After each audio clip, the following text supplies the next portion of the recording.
East Vinod नगर में हुई दिल दहलाने वाली घटना। युवक ने मां बाप पर किया चाकू से हमला, पिता की मौत, मां की हालत नाजुक।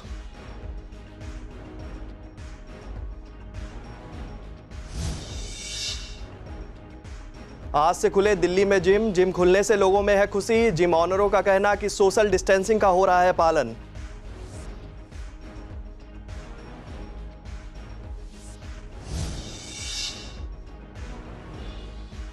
देश में मनाया जा रहा है वन दिवस महोत्सव। डिप्टी सीएम मनीष सिसोदिया ने किया वृक्षारोपण, कहा सभी की जिम्मेदारी वृक्ष लगाना।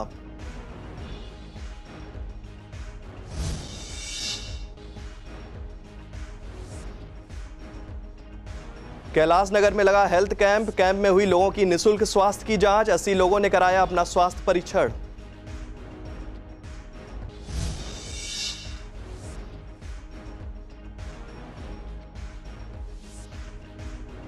राम विहार गेट 2 में लोगों की पहल, खाली प्लाट में की पार्किंग की व्यवस्था। कूड़ा साफ कर कार पार्किंग के लिए बिछाया खड़ंजा।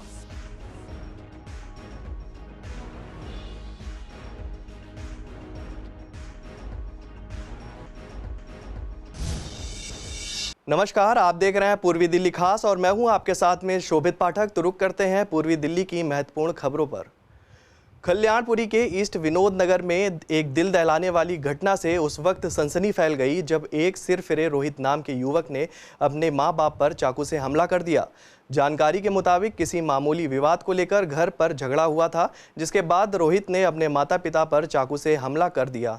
इस हमले से पिता की मौके पर ही मौत हो गई, जबकि घायल मां को पास के एक अस्पताल में भर्ती कराया गया है, जहां पर उसका इलाज चल रहा है। मिली जानकारी के अनुसार मां की हालत गंभीर बनी हुई है। फिलहाल पुलिस ने रोहित को गिरफ्तार कर लिया है और पूछताछ कर रही है। मेरे सगे ताई और ताई का घर है यहाँ पे। जो उनका छोटा बेटा है उसने आज सुबह 6 साढ़े 6 के करीब ताऊ और ताई पे मर्डर का अटेम्प्ट करा। ताऊ की डेथ तो ऑन द स्पॉट हो गई और ताई क्रिटिकल है, वो हॉस्पिटल में उनका ऑपरेशन चल रहा है। बेटे ने उनके क्यों मारा, कुछ वजह मारने की? वजह कुछ नहीं बताऊँ, उसको अरेस्ट करके ले गए हैं। होटल मैनेजमेंट थे, कभी करते थे कभी घर पे बैठते थे। दिल्ली में कोरोना की रफ्तार धीमी हो गई है, जिसके चलते दिल्ली अब लगभग पूरी अनलॉक हो गई है। इसी क्रम में आज से जिम भी खुल गए हैं। दिल्ली सरकार के इस फैसले का जिम ऑनरों ने स्वागत किया है। उनका कहना है कि कोरोना लहर के चलते जिम को भी बंद कर दिया गया था। कोरोना की लहर कम होने के बाद दिल्ली में धीरे धीरे सब खुल रहा था, पर जिम ही बंद थे। अब सरकार ने जिम खोल दिए हैं। जिम खोलने के इस फैसले से हमारा बंद पड़ा व्यापार अब फिर से शुरू हो गया है। बातचीत के दौरान उन्होंने कहा कि जिम खुलने के साथ ही सोशल डिस्टेंसिंग का पूरा ध्यान रखा जा रहा है। सावधानियाँ तो ऐसी है कि 2 बार जिम सैनिटाइज़ करा, पहले सारे इक्विपमेंट सैनिटाइज़ करें हैं 2 बारी, और 50% कैपेसिटी के साथ जिम खोला जाएगा। आज से खुला है जैसे, और 50% कैपेसिटी के साथ ही खोल रहे हैं। दिखा रहे हैं इतने टाइम से लोग खाली बैठे थे घर पे। जिम से इम्यूनिटी भी स्ट्रॉन्ग होती है, जैसे कि सबको पता ही है। ये पहले चीज़ खोलनी चाहिए थी। खुली थी जिम, लोग भी आए हैं और 50% कैपेसिटी के साथ ही आए हैं लोग। हाँ, जिम खोली थी आज सुबह सैनिटाइज़ करके। उसके बाद काफ़ी आज लोग आए हैं। उनका घर पे बैठ के लोग परेशान हो गए थे, उस वजह से लोग जिम काफ़ी वेट कर रहे थे। बहुत टाइम से जिम का वेट कर रहे थे कि जिम खुलेगा। आज काफ़ी लोग आए हैं जिम विज़िट करने भी और देखने की सैनिटाइज़ हुआ नहीं हुआ अच्छे से।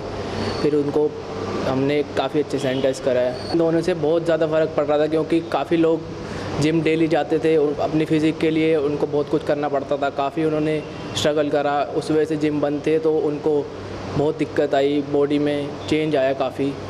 जिम बंद होने से एक तो जिम का रेंट जो सबसे मेन चीज़ है, 2 महीने का रेंट जो है वो बहुत ज़्यादा होता है। 90% जिम जो रेंट पे ही चल रहे हैं आजकल, हर किसी नहीं अफोर्ड कर सकता, तो उस वजह से अब आने वाले टाइम पे भी दिक्कतें हैं। तो देश में आज वन महोत्सव मनाया जा रहा है, जिसके चलते राजधानी के अलग अलग जगहों में आज वृक्षारोपण किया गया। इसके तहत पूर्वी दिल्ली के पटपड़गंज विधानसभा के अंतर्गत यमुना खादर इलाके में दिल्ली के उप मुख्यमंत्री व क्षेत्रीय विधायक मनीष सिसोदिया ने वृक्षारोपण किया। इस मौके पर मनीष सिसोदिया ने कहा कि हमारी सरकार ने दिल्ली के 25% एरिया को ग्रीन एरिया बनाने का टारगेट लिया है। साथ ही हम धीरे धीरे दिल्ली में ग्रीन बेल्ट बनाने का भी काम कर रहे हैं।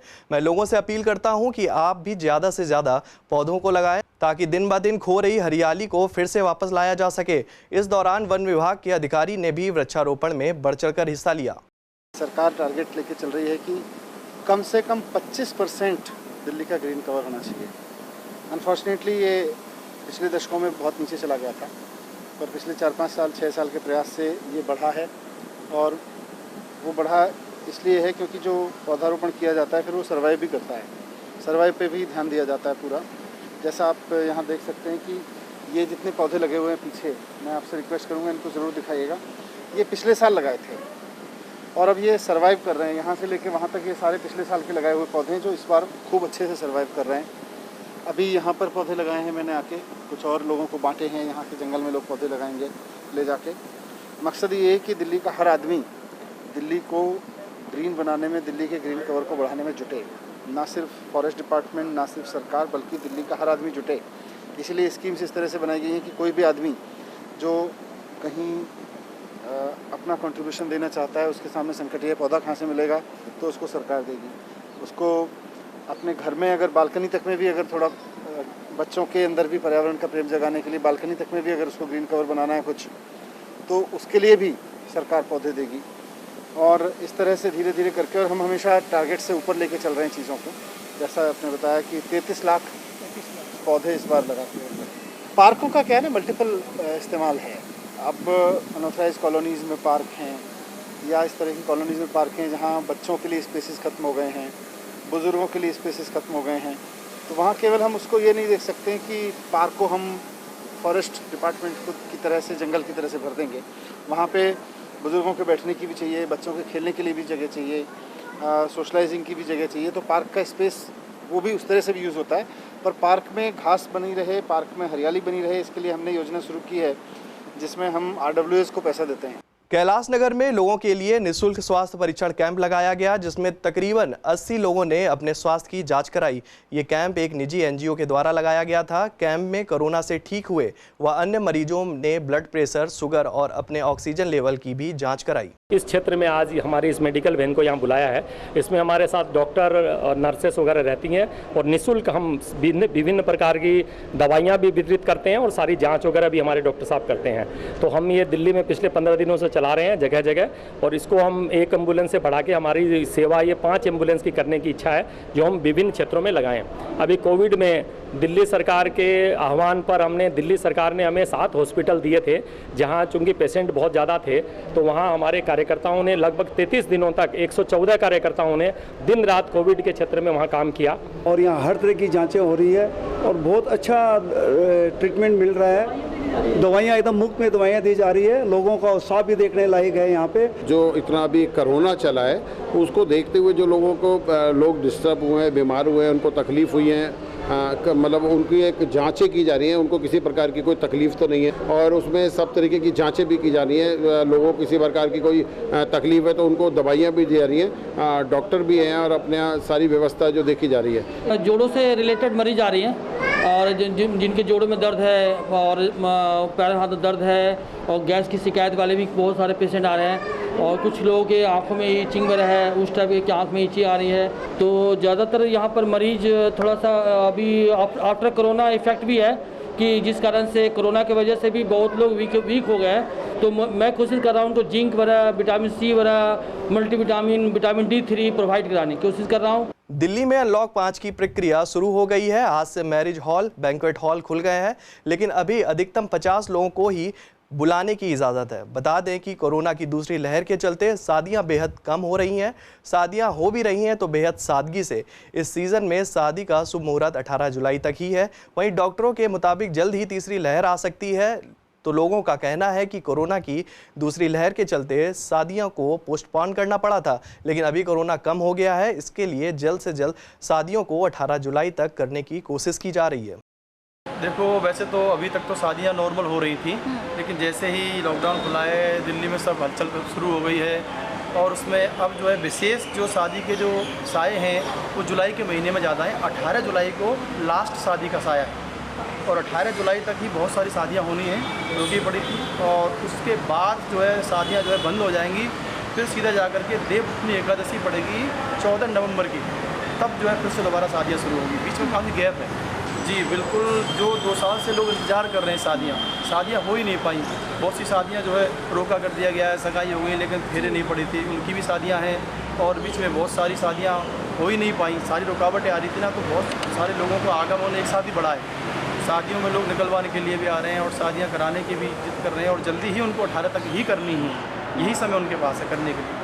बुकिंग के लिए लोग आ रहे हैं और हम भी स्ट्रिक्टली 50 पर्सन्स का ही फॉलो कर रहे हैं कि 50 लोगों की बुकिंग हम लें और उन्हीं का फंक्शन करें। पैकेजेस मैम क्या है कि हमारे हॉल्स बहुत बड़े हैं और इस हॉल को जैसे रन करने की एक फिक्स कॉस्ट होती है, एयर कंडीशनिंग कॉस्ट है और वो सारी चीज़ें हैं।